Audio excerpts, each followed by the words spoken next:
সবাইকে জয় যিশু। ঈশ্বরকে ধন্যবাদ, ঈশ্বরের দাস দাসীকে ধন্যবাদ। আমার নাম দীপা নন্দী। আমার গ্রাম কাঁটামুনি রায়পুর, থানা জাঙ্গিপাড়া, জেলা হুগলি। আজকে আমি আমাদের জীবনের বড় সাক্ষ্যকে দিতে চলেছি যে প্রভু যিশু আমাদের কিভাবে 1 বছরে পারিবারিক অশান্তি থেকে উদ্ধার করেছে এবং আমাদেরকে হ্যাপি লাইফ দিয়েছে। সে সাক্ষ্যকে আমি দিতে চলেছি। আমার মায়ের মাধ্যমে আমি প্রভুতে আসি। আমি যখন প্রভুতে আসি, আমার শাশুড়ি খুব বিরোধ করতে লাগে। তো এত বিরোধ করতে লাগে, মানে বাড়িতে টেকা দায় হয়ে যাচ্ছিল। প্রতিদিন একই, আমি যদি প্রার্থনায় বসতাম, আমার শাশুড়ি এসে আমাকে গেট ঠুকে বলতো ঘর খোলো, তো সাউন্ড কমিয়ে প্রার্থনা করো। সাউন্ড কমিয়ে যদি প্রার্থনা করতাম, বলতো না আমার ভিটেতে প্রার্থনা করা যাবে না, তুমি বাইরে বেরিয়ে চলে যাও। তো আমি যদি ফোনটা নিয়ে বাইরে চলে যেতাম, সেখানেও যে বলতো যে লোককে তুমি দেখাচ্ছ, আমি তোমাকে ঘরে থাকতে দিই না। তো ওখান থেকেও চলে আসতাম। মানে প্রতিদিনই আমাকে প্রার্থনায় বসতে দিত না, না রাত্রিরে না দুপুরে। শুধু গালাগালি করতো, আমাকে দেখে বাজে কথা বলতো। এইভাবে আমাদের অশান্তি বাড়তে থাকে। তো আমার হাজবেন্ডকে বলতে থাকে যে বাবু তুই কিছু বলছিস না কেন, এরকম করে রোজে রোজ আমাদের ভিটেতে প্রার্থনা করছে, লোকে শুনলে বলবে কি যে হ্যাঁ আমাদের বাড়ির বউ খ্রিস্ট ধর্ম হয়ে গেছে। আমার হাজবেন্ড তখন বলতে থাকে, জানিয়েই তো ও প্রভুতে গেছে, তখন তোমরা রাজি হয়েছিলে, তো এখন ও প্রার্থনা করছে কেন ওকে ওরকম বাজে কথা বলছো, পাড়াতে যেয়ে বাজে কথা ওর নামে বলছো, ওকে গালাগালি দিচ্ছ, ওকে খেতে পর্যন্ত দিচ্ছ না। ফাস্টিং করে রেখে ও খেতে বসলে তোমরা খেতে দাও না, গালাগালি দাও। ওকে দেখে থুতু ফেলো, কলতলায় থাকলে ওকে কল সরতে দাও না, বাইরের কলে জল আনতে যায়, ওকে কোনো জিনিসটা ইউজ করতে দাও না তোমাদের জিনিসকে। কেন মা? তোমাকে তো বলেই তো ও প্রার্থনায় প্রভুতে যুক্ত হয়েছে। আমার শাশুড়ি আমরাকে একদিন বাড়ি থেকে তাড়িয়ে দেয়। তো বাপের বাড়িতে আমরা থাকি, ওখান থেকে আমরা প্রার্থনা অ্যাটেন্ড করতে থাকি। আমার হাজবেন্ড কোনো কাজ করে না। যখনই প্রার্থনায় আসি তখনই মা বাবা পয়সা দেয় যে হ্যাঁ যা তোরা প্রার্থনায়, এইখান থেকে আমাদের বাড়ি থেকেই যাবি আর আমাদের কাছেই থাকবি। আমরা প্রত্যেক রবিবারে প্রার্থনায় অ্যাটেন্ড করতে থাকি, আসতে থাকি। আমার শাশুড়ি কোনো ফোনও করে না, আমরাকে কোনো খোঁজও নেয় না। আমরা 3 মাস খুব কষ্টে ওখানে ছিলাম। আমি 3 মাস ছিলাম ওখানে। আমার স্বামীকে 2 মাসের মাথায় ওকে ডেকে নেয় যে বাবু কিছু কাজ আছে, তুই বাড়ি চলে আয়। আমার শাশুড়ি বলে বাবু ধান কাটতে হবে, ধানগুলো উদ্ধার করতে হবে, তুই বাড়ি চলে আয়। ওই কথা বলে আমার স্বামীকে ডেকে নেয়। ডাকার পরে আমার স্বামীকে আর কোনো যোগাযোগ করতে দেয় না। আমার স্বামী প্রতিদিন একবার করে ফোন করে, ফোনেই যেটুকু কথা বলে, আবার সেই সারাদিন আর নয়, আবার সেই একবার করে কথা বলে ফোনে। আমার শাশুড়ি বলে না থাক, ও ওখানেই থাক, ওকে আনতে হবে না, ও যেমন খ্রিস্ট বিশ্বাসী হয়েছে ওকে ওখানেই রেখে দে, ওকে আনতে হবে না। আমার হাজবেন্ড রেগুলার আমার শাশুড়িকে বলতে থাকে যে মা আমরা তো রাজি দিতেই তো প্রভুতে গ্রহণ করেছে, তো ওকে কোথায় রাখবো। আমার হাজবেন্ডকে বাড়াবাড়ি করতে যায়, গায়ে হাত দিতে যায়। আমার হাজবেন্ড চুপ করে থাকে যে তুমি যেদিন বলবে সেদিনই আমি আমার স্ত্রীকে আনতে যাব। এরকম করে পুরো 3 মাস কেটে যায়। তারপরে একদিন আমার শাশুড়ি ফোন করে আমাকে বলে যে বৌমা তুমি চলে আসো। আমি বলছি যে আমি তো একা আসিনি, আপনার ছেলে আমাকে দিয়ে গেছে, যেরকম সেরকম নিতে এলে তবে আমি যাব। আমার শ্বশুর বাড়ি থেকে 2 মাস কাটার পরে আমার মা আমায় ডেকে নেয় যে চাষের কিছু কাজকর্ম আছে, বাবু তুই চলে আয়। এসে চাষের কাজকর্ম করতে করতে এবার করতে বেশ কিছুদিন যায়। দিন 10 কাটার পরে আমি বলি এবার তোমার বৌমাকে নিয়ে আসি না। বলে না এখনো থাক, 1 মাস আরো 1 মাস থাকুক, তোর কি অসুবিধা? অসুবিধা না। এই করে আমিও কাজে যাচ্ছি ওই টাইমে আমার খাওয়া দাওয়া হচ্ছে না, ওই যে খাওয়া দাওয়া হচ্ছে না, এই করে তাহলে তুই কি খাচ্ছি নিয়ে এইভাবে বকাঝকা করতো। এই করতে করতে আরো কিছুদিন যায়, যেতে যেতে মাসখানেক যেতে যায়। মাসখানেক যাওয়ার পরে একদিন হঠাৎ বলে যা তাহলে বাবু নিয়ে আসতে যাবো মাকে। এভাবেই আমার দিন চলছিল।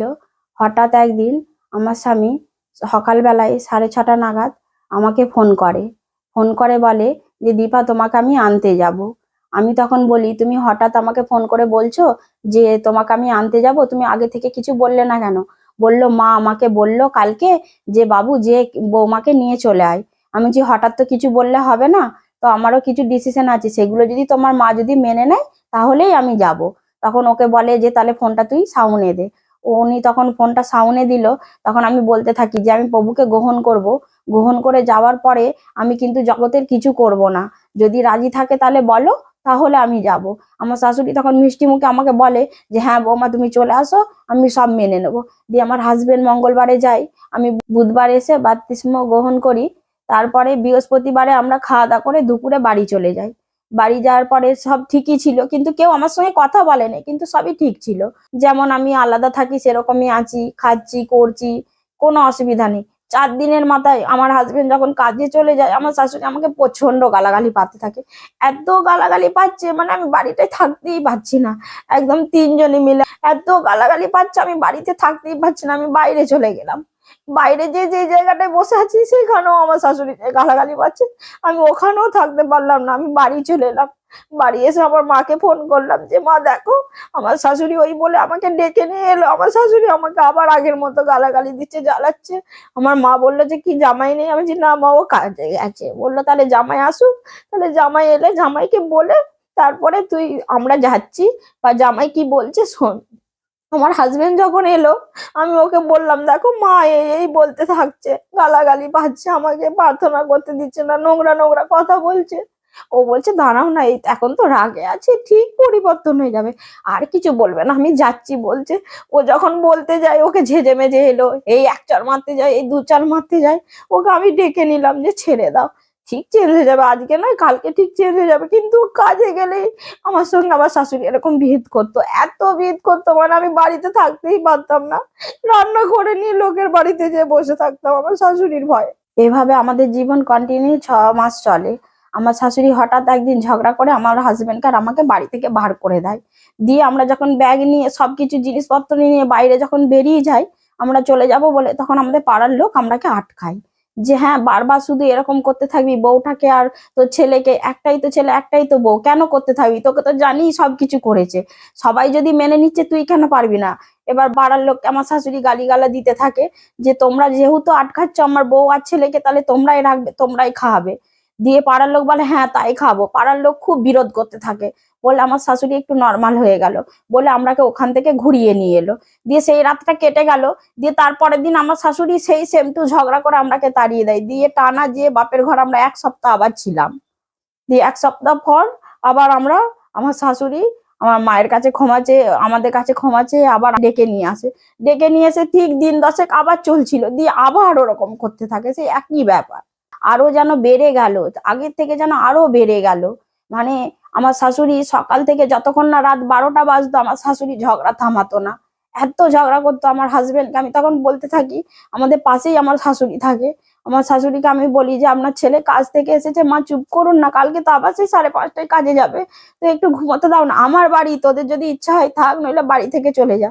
ও তখন বলে মা তোমার পায়ে পড়ি, একটু চুপ করো না তুমি, আমরাকে ঘুমোতে দাও না।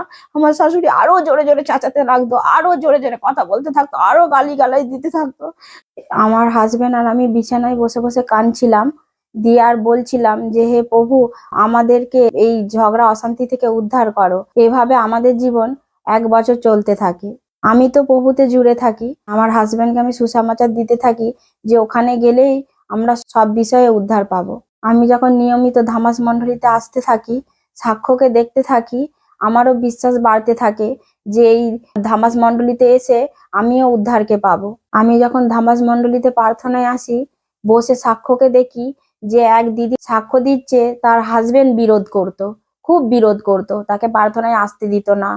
ঠিক আমার মতনই তার হাজবেন্ডও গালিগালা দিত। আমার শাশুড়ি বিরোধ করতো, ওর হাজবেন্ড বিরোধ করতো। তো সেটা দেখে আমার খুব বিশ্বাস বাড়তে থাকে যে ওর হাজবেন্ড যেভাবে চেঞ্জ হয়েছে, তাহলে আমার শাশুড়িও এখানে এলে চেঞ্জ হবে। তাই আমি লাগাতার প্রার্থনায় আসতে থাকি। আমি সাক্ষ্যটা দেখে আমিও উৎসাহিত হতে থাকি যে আমারও পরিবার ঠিক একদিন এরকমই চেঞ্জ হবে।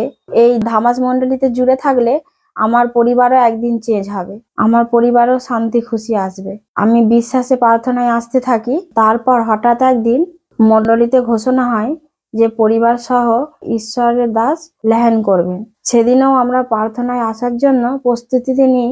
বাইরে বেরিয়ে দেখি আমার শাশুড়ি গেটে চাবি দিয়ে রেখেছে। আমার হাজবেন্ড আমার শাশুড়ি মাকে ডাকে যে মা ওঠো, গেটটা খুলে দাও, আমরা তো টেকার পাবো না, 4:45-এ তো টেকার, মা গেটটা খোলো না। তখন আমাদের 4:30 ওখানেই বেজে গেছে। আমার হাজবেন্ড ডাকে, আমি ডাকি যে মা গেটটা খুলে দাও না, মা আজকে যেতেই হবে, গেটটা খুলে দাও না।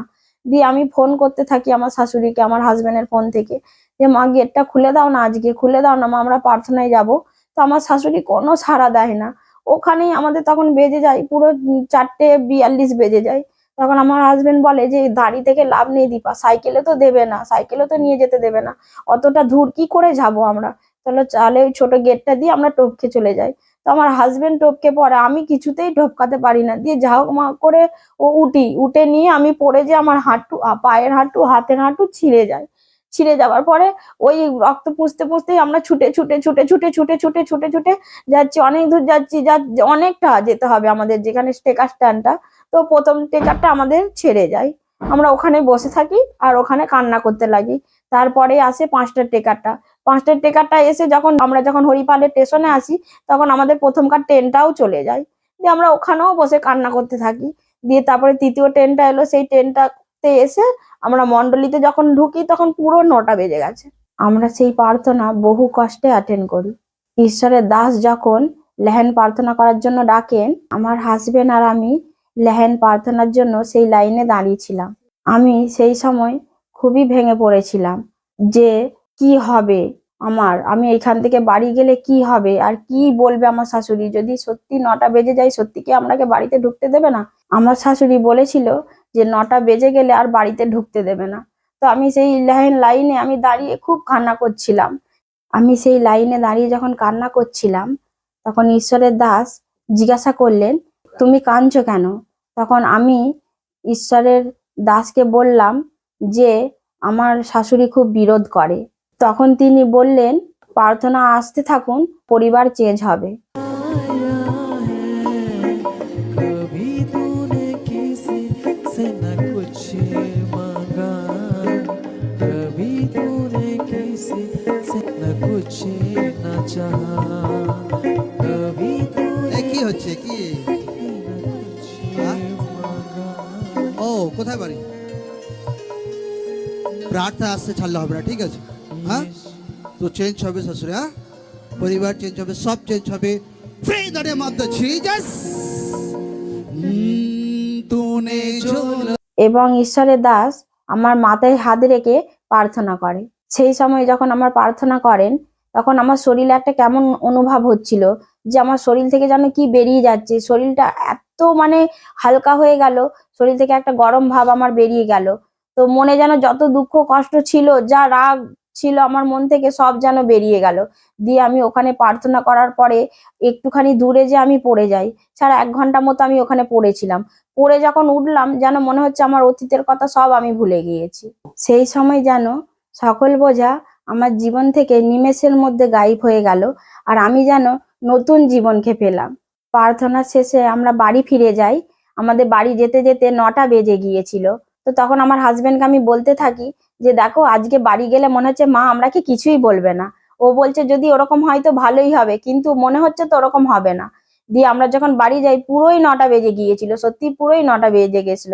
দিয়ে গেটেতে দাঁড়িয়ে আমার হাজবেন্ড আমার শাশুড়িকে ডাকে, মা মা বলে আমার শাশুড়ি আসে। দেখি আমার শাশুড়ি কিছুই বলে না, গেটটা খুলে দিয়ে আমার হাজবেন্ডকে বলে, বাবু আজকেও 9টা বেজে গেল। দিয়ে আমাদের মুখের দিকে দেখে, এসে বাড়ি এসে গেছিস বাবু, 9টা বাজুক, বৌমাকে খাবার করতে বল, খাবার করে খেয়ে দে তারপরে ঘুমোবি, কেননা তুই তো সকালবেলায় আবার কাজে যাবি। তখন আমাকে ওখানে খুব আনন্দ লাগছিল আমার শাশুড়িকে চেঞ্জ দেখে, যে আমার শাশুড়িকে ওরকম দেখে যেন আমার মনটাই হচ্ছিল যে কি আমি স্বপ্ন দেখছি নাকি, যে আমার শাশুড়ি এলাম, আমাকে কোনো গালিগালা করলো না। আমার তখন এত হাসি পাচ্ছিল আমার শাশুড়িকে দেখে। তারপরে সেই দিন কেটে যাবার পরে আমার শাশুড়ি দেখি আমাকে দেখলে আর সাইড কাটে না, আমাকে দেখলে আর থুতু ফেলে না। আমি যেই কাজগুলো করতাম সেখানে আমার শাশুড়ি থাকতো না, তারপর থেকে আমার শাশুড়ি সেই জায়গায় থাকে। আমি কথা বললেও আমার সঙ্গে কথা বলে, নিজে থেকে কথা বলে, বা আমার কাছ থেকে কোনো জিনিস নিয়ে যায়, আমাকে দিয়ে যায়, এবং আমার খাবারও খেতে থাকে। প্রভু আমাদেরকে সুখের জীবন দিয়েছে এবং হ্যাপি লাইফকে দিয়েছেন। আমি লোকদের বলতে চাই, আপনারা হতাশ হবেন না, ধৈর্যকে হারাবেন না, আপনারা ঈশ্বরের প্রতি বিশ্বাসকে রাখুন। প্রভু আমাদের জীবনে যেভাবে সুখ শান্তিকে দিয়েছেন, আপনারা বিশ্বাস সহকারে ধামাস মণ্ডলীতে প্রার্থনায় আসতে থাকুন। ঈশ্বর আপনাদের পরিবারেও ঝগড়া অশান্তিকে খতম করবেন এবং আপনাদের জীবনেও শান্তি খুশিকে দেবেন। সত্যিই প্রভু জীবিত ঈশ্বর আছেন, সত্যিই প্রভু মহান ঈশ্বর আছেন। ঈশ্বর তার দাসকে সামর্থ্য সহিত ব্যবহার করছেন। ঈশ্বরের দাসের একটা ছোঁয়ায় আমার জীবনকে বদলে দিয়েছে, আমার জীবনকে নতুন করে শান্তি খুশিকে দিয়েছেন। এই বড় কার্যের জন্য ঈশ্বরের মহিমা হোক। সবাইকে জয় যিশু।